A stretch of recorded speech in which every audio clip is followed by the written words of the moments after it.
Narinig mo na ba ang tinig ng Diyos na nagsasabi sa awit 32, Panginoong aking Diyos, ako'y dumaing sa iyo at ako'y iyong pinagaling. Alam mo ba na ang umaga na ito ay hindi aksidente, may mensahe ang Diyos para sa iyo ngayon.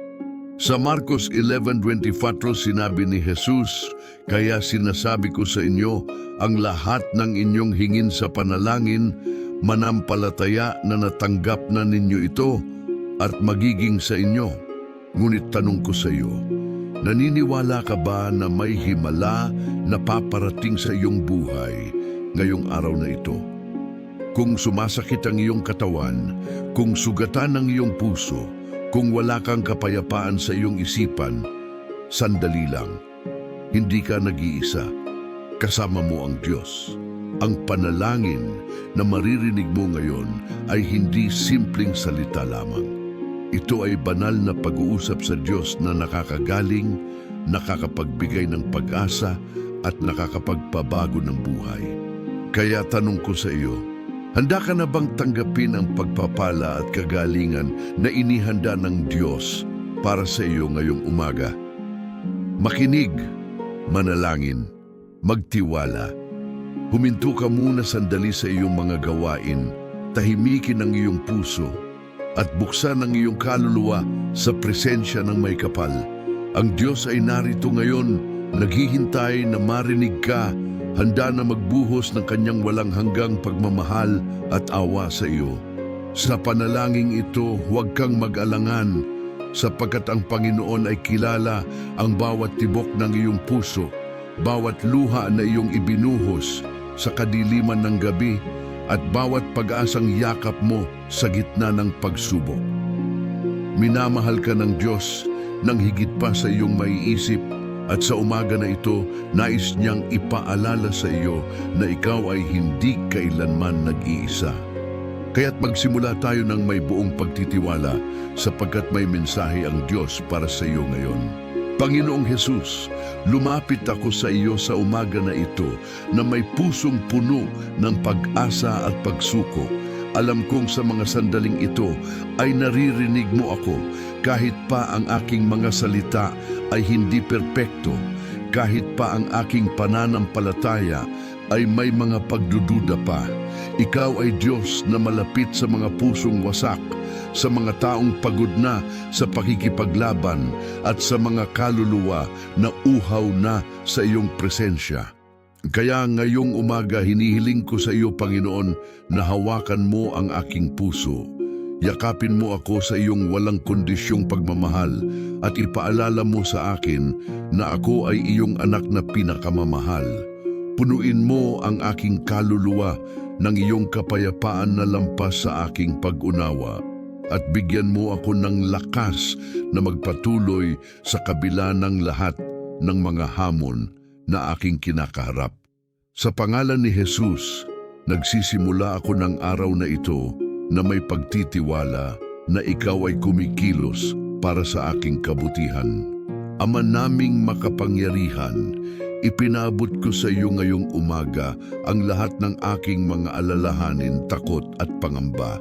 Alam ko, Panginoon, na ikaw ay nagsabi sa iyong salita na huwag kaming mag-alala tungkol sa bukas, sapagkat sapat na sa bawat araw ang sariling problema nito.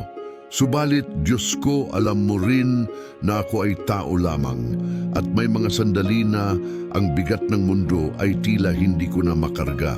Ngunit sa umaga na ito, pinipili kong magtiwala sa iyo. Ibinibigay ko sa iyo ang lahat ng aking takot. Ang takot sa karamdaman, ang takot sa kakulangan, ang takot na mabigo, at ang takot na hindi sapat ang aking ginagawa. Tanggapin mo, Panginoon, ang mga pasakit na ito at palitan mo ng iyong walang hanggang katiyakan. Ipaalala mo sa akin na ako ay nakatayo sa ibabaw ng iyong mga pangako at walang bagay sa mundo ang makakapaghiwalay sa akin sa iyong pagmamahal. Magtiwala ka, kumikilos ang Diyos. Ang mga salitang ito ay aking yayakapin ngayong araw. Diyos ng kagalingan at buhay, lumapit ako sa iyo bilang isang taong nangangailangan ng iyong makabanal na dapo. Maraming mga sakit, Panginoon, ang daladala ko. May mga sakit na nakikita ng mata at may mga sugat na nakatago sa kaibuturan ng aking espiritu. Ikaw ay Diyos na nagsabi, lumapit kayo sa akin, kayong mga pagod at mabibigat ang pasanin, at ako ay magpapahinga sa inyo. Kaya ngayon, Panginoon, narito ako, lumalakad tungo sa iyong presensya na may kamay na nakabuka. Umaasa na ikaw ay maglalabas ng iyong kamay upang ako'y gumaling. Hawakan mo ang pusong sugatan, pagalingin mo ang mga relasyong sira, ibalik mo ang kapayapaan sa mga tahanan na puno ng alitan, at pakilusin mo ang mga katawan na may sakit. Naniniwala ako, Diyos ko, na sa iyong mga kamay ay naroon ang kapangyarihan na magbago ng lahat. Kaya hinihingi ko ngayong umaga, gumawa ka ng himala sa aking buhay, hindi dahil karapat-dapat ako, kundi dahil ikaw ay Diyos ng awa at habag. Buong makapangyarihan sa araw na ito ay nais kong itaas sa iyo ang aking pamilya, ang aking mga anak, ang aking asawa, ang aking mga magulang, at ang lahat ng mga taong mahal ko sa buhay. Alam ko, Panginoon, na hindi ko sila kayang protektahan sa lahat ng oras. Hindi ko kayang alisin ang lahat ng kanilang mga problema. Ngunit alam ko rin na ikaw ay Diyos na walang imposible. Kaya hinihiling ko sa iyo ngayong umaga. Palibutan mo sila ng iyong banal na presensya. Gabayan mo sila sa bawat hakbang na kanilang ginagawa. At protektahan mo sila sa lahat ng panganib na nakabantay. Bigyan mo sila ng kalusugan, tagumpay sa kanilang mga gawain at pag-asa sa gitna ng kanilang mga pagsubok. Panginoon, kung may mga miyembro ng aking pamilya na malayo na sa iyo, hinahanap ko ang iyong awa para sa kanila. Dalhin mo sila pabalik sa iyong mga bisig at ipaalala mo sa kanila na sila ay minamahal mo ng walang kondisyon. Sa iyong banal na ngalan, ipinagtatapat ko sila ngayong umaga. Panginoong Jesus, liwanag ng mundo, nais ko pong humingi ng pasensya para sa lahat ng mga pagkakataong naging mahina ako, para sa mga sandaling pinili kong magtiwala sa aking sariling lakas kaysa sa iyo. Alam ko, Diyos ko, na maraming beses na akong naging suwail, maraming beses na naging matigas ang aking ulo, at maraming beses na nakalimutan kong ikaw ang pinagmumulan ng lahat ng aking mga biyaya. Ngunit sa umaga na ito, bumabalik ako sa iyo na may pusong nagsisisi at espiritong naghahangad ng pagbabago. Hugasan mo ako, Panginoon, mula sa lahat ng aking mga kasalanan. Linisin mo ang aking konsensya at bigyan mo ako ng bagong puso. Isang pusong handang sumunod sa iyo, handang maglingkod, at handang magmahal tulad ng iyong pagmamahal sa akin. Tanggapin mo, Diyos ko, ang aking pagsisisi ngayong umaga at gawin mo akong instrumento ng iyong kapayapaan at pagmamahal sa mundo. Hindi ko hihilingin na maging perpekto ang aking buhay, ngunit hihilingin ko na sa bawat araw ay lumalaki ang aking pagmamahal sa iyo. Diyos ng walang hanggang awa, alam ko, Panginoon, na maraming mga tao sa mundo ngayong umaga ang dumaranas ng matinding pagsubok. May mga kapatid ko sa pananampalataya na walang pagkain sa mesa. May mga pamilyang naghihiwalay, may mga taong may malubhang karamdaman, at may mga kaluluwa na nawalan na ng pag-asa. Kaya ngayong umaga, Panginoon, itinaas ko sila sa iyo. Pakinggan mo ang kanilang mga panalangin kahit pa hindi nila kayang bigkasin ng malakas. Damhin mo ang kanilang mga luha at ipaalala mo sa kanila na ikaw ay Diyos na nakakakita ng kanilang sakit, na naririnig ang kanilang daing at walang balak na iwanan sila kailanman. Magpadala ka, Panginoon, ng mga taong magiging instrumento ng iyong pagmamahal sa kanila.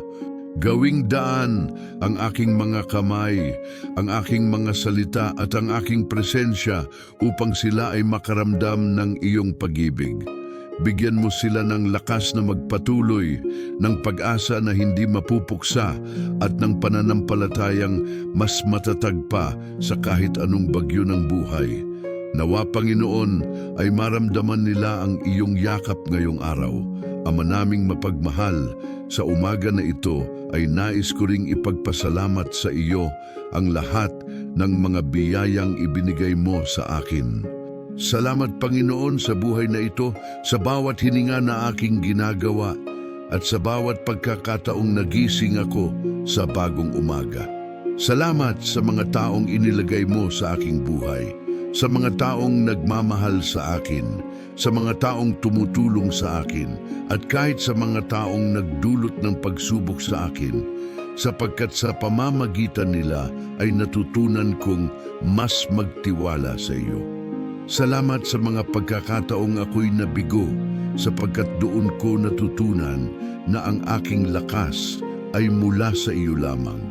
Salamat sa mga oras na ako'y umiyak, sapagkat sa mga luha ko ay naging mas malalim ang aking pananampalataya.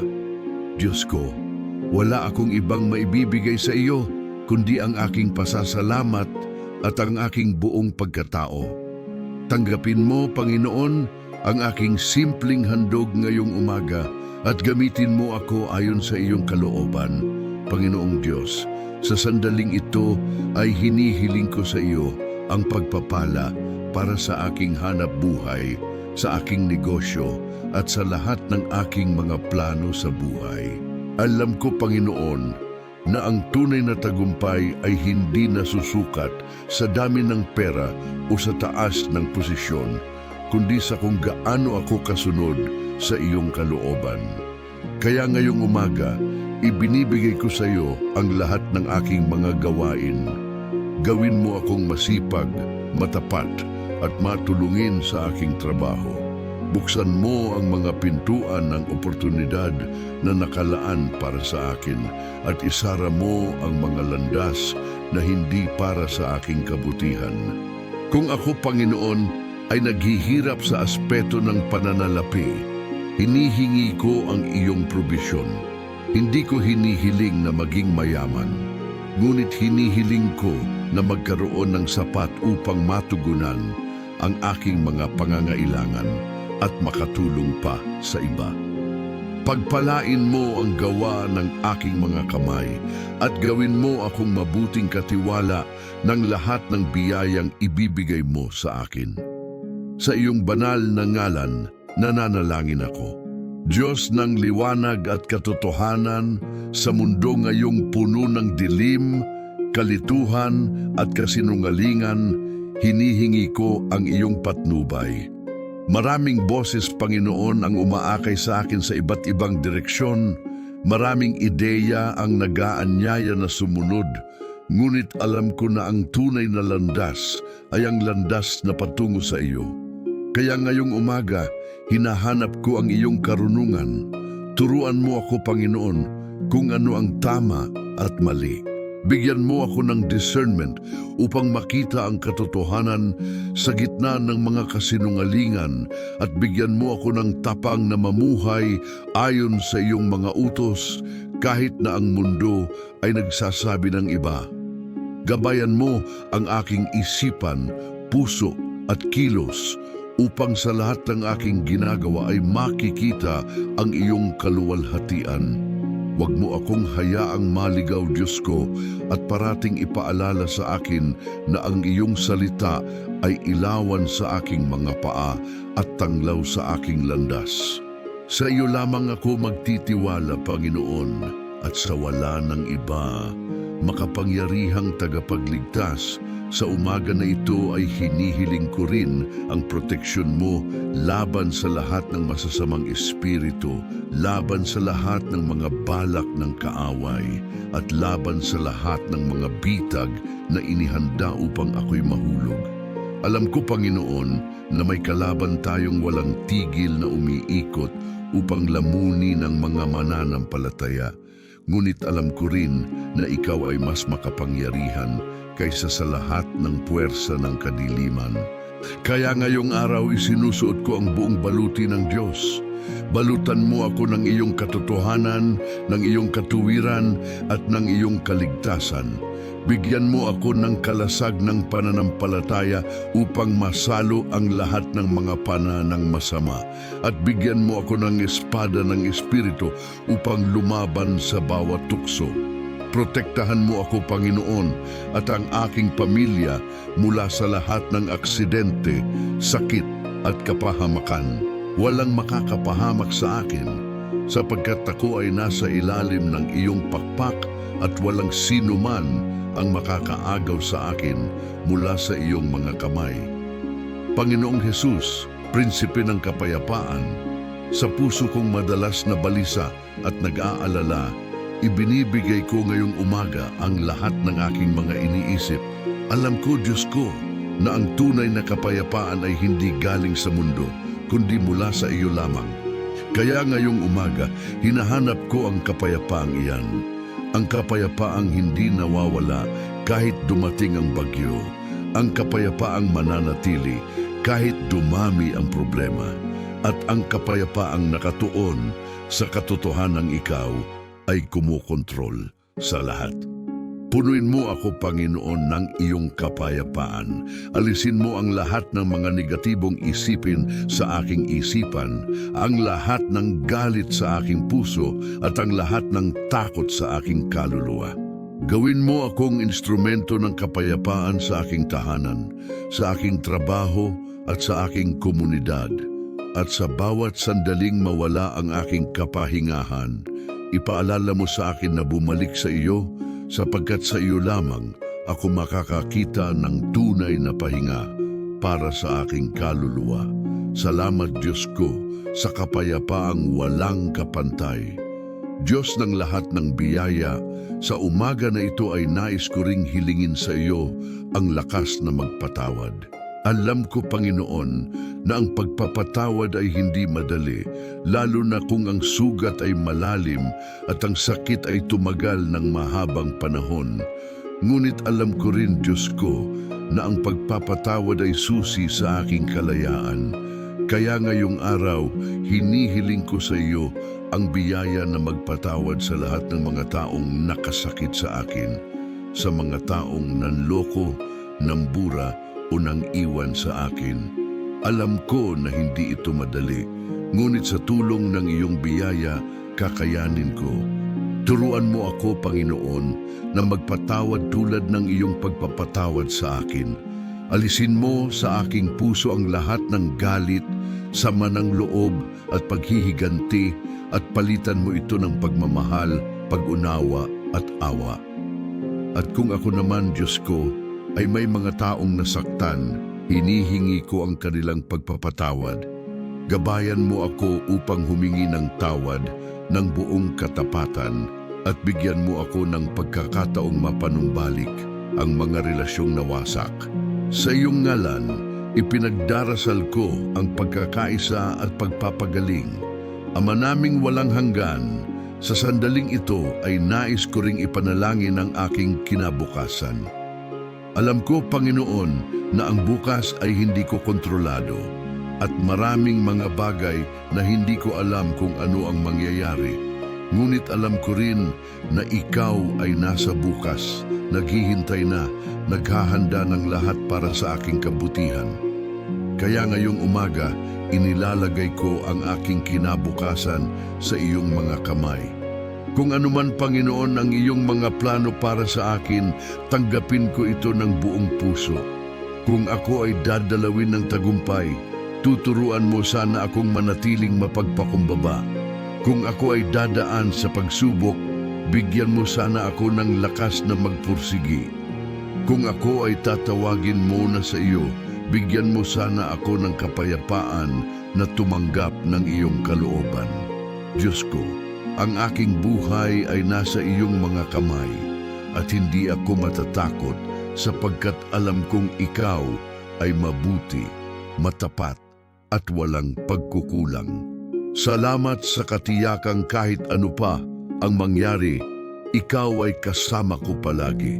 Panginoong Diyos, Hari ng sangkalangitan at lupa, sa pagtatapos ng panalangin ito, nais kong magpahayag ng aking buong pagsuko sa iyo. Alam ko, Panginoon, na ang buhay na ito ay hindi tungkol sa akin, kundi tungkol sa iyo. Kaya ngayong umaga, inaalayan ko sa iyo ang aking buong pagkatao, ang aking isipan, puso, kaluluwa at lakas. Gamitin mo ako, Panginoon, ayon sa iyong kalooban. Kung nais mo akong maging instrumento ng pagpapagaling, dadalhin ko ang iyong awa sa mga may sakit. Kung nais mo akong maging boses ng katotohanan, magsasalita ako ng iyong salita nang walang takot. Kung nais mo akong maging kamay na tumutulong, maglilingkod ako sa mga nangangailangan ng walang hinihinging kapalit. Diyos ko, hindi ko hihingiin na maging mahalaga ako sa mga mata ng mundo, ngunit hinihiling ko na maging tapat ako sa iyong mga mata. At sa dulo ng aking mga araw, sana ay marinig ko ang iyong mga salitang, "Mabuti, mabuting lingkod, pumasok ka sa kagalakan ng iyong Panginoon." Ito, Panginoon, ang aking panalangin, ang aking pangarap at ang aking dasal. Sa makapangyarihang ngalan ni Jesus, aking Panginoon at tagapagligtas, ipinaabot ko ang lahat ng ito. Amen. Kung nakarating ka sa bahaging ito ng ating panalangin, alam kong hindi ito pagkakataon lamang. Ang Diyos mismo ang nag-udyok sa iyong puso na makinig, na huminto at nabuksan ang iyong kaluluwa sa kanyang presensya ngayong umaga. At sa sandaling ito, nais kong hilingin sa iyo na huwag mong hayaang magtapos ang panalangin ito sa iyo lamang. May libu-libong mga kapatid natin sa buong mundo na nangangailangan din ng pag-asa, ng kagalingan at ng mensahe ng Diyos na iyong narinig ngayong umaga. Kaya kung ang panalangin ito ay tumimo sa iyong puso, kung naramdaman mo ang presensya ng Panginoon habang ikaw ay nakikinig, hinihingi ko sa iyo ng buong kababaang loob. Pindutin mo ang pindutan ng guste o like sa video na ito. Hindi ito simpleng pindot lamang, kapatid. Sa bawat pagpindot mo, tinutulungan mo na ang mensaheng ito. Ang panalangin ito ay makarating sa mas maraming tao, sa mga taong nag-iisa, sa mga taong may sakit, sa mga taong nawalan na ng pag-asa. Ang iyong simpleng kilos ay maaaring maging daan upang ang isa pang kaluluwa ay makarinig ng boses ng Diyos. Kaya pakiusap, ibahagi mo rin ang video na ito sa iyong mga kaibigan, sa iyong pamilya, sa iyong mga grupo sa social media. Ipadala mo ito sa taong alam mong kailangan ng panalangin ngayong araw, sa taong may pinagdadaanan, sa taong nais na marinig na mahal siya ng Diyos. Huwag kang mag-atubiling magbahagi, sapagkat ang pagbabahagi ng salita ng Diyos ay isang gawa ng pag-ibig, isang gawa ng paglilingkod, at isang gawa ng pananampalataya. At kapatid, nais ko ring anyayahan ka na bumaba sa seksyon ng mga komento at isulat doon ang iyong mga kahilingan sa panalangin. Walang kahilingan na masyadong maliit o masyadong malaki para sa Diyos. Kung may sakit ka, isulat mo. Kung may problema ka sa pamilya, ibahagi mo. Kung nangangailangan ka ng himalang pinansyal, ipahayag mo. Ang mga komentong ito ay hindi lamang mga salita sa screen. Ito ay mga dasal na tayo bilang isang komunidad ng mga mananampalataya ay sasamahan at idadala sa trono ng biyaya ng ating Panginoon. At kung nais mo, maaari mo ring isulat ang mga salitang ito bilang tanda ng iyong pananampalataya. Panginoong Diyos, sa umaga na ito ako ay nananalangin para sa isang himala. Isulat mo ito, kapatid, at maniwala na naririnig ka ng Diyos, na nakikita ka niya at na walang panalangin hindi niya napapansin. Ang bawat salita na iyong isinusulat ay umabot sa kanyang tainga at sa tamang panahon, siya ay tutugon ayon sa kanyang banal na kalooban. Kaya huwag kang matakot na magsalita, huwag kang mahiyang humingi, sapagkat ang ating Diyos ay Diyos ng awa, ng habag at ng walang hanggang pag-ibig. Kapatid, kung ikaw ay baguhan pa lamang dito sa ating channel, nais kong anyayahan ka na mag-subscribe at i-activate ang notification bell. Bakit mahalaga ito? Sapagkat ang channel na ito ay hindi lamang isang koleksyon ng mga video. Ito ay isang banal na espasyo, isang tahanan ng panalangin, isang tolda ng Diyos na bukas para sa lahat ng mga taong nag-uuhaw ng kanyang presensya. Dito, araw-araw, may mga bagong panalangin, mga bagong mensahe mula sa salita ng Diyos, at mga bagong pag-asa para sa bawat kaluluwa na dumadaan sa pakikibaka. Sa pag-subscribe mo, sinisiguro mo na hindi ka makakaligtaan ng mga mensaheng ito, na sa tuwing may bagong panalangin, ikaw ay magiging una sa makakarinig, magiging una sa makakadama ng presensya ng Panginoon. At sa pag-activate mo ng notification bell, ginagawa mong bahagi ng iyong araw-araw na buhay ang pag-uusap sa Diyos, ang pagbubukas ng iyong puso sa Kanyang biyaya, at ang pagtanggap ng Kanyang mga mensahe ng pag-asa at kagalingan. Ito, kapatid, ay hindi lamang tungkol sa panunood ng video. Ito ay tungkol sa pagtayo sa isang komunidad ng pananampalataya kung saan tayo ay magkakapatid sa Kristo, sumusuporta sa isa't isa, nananalangin para sa isa't isa, at nagtutulungan upang mas lumalim ang ating relasyon sa Diyos. Ang channel na ito, kapatid, ay isang permanenteng tolda ng panalangin. Ito ay isang lugar kung saan maaari kang bumalik anumang oras.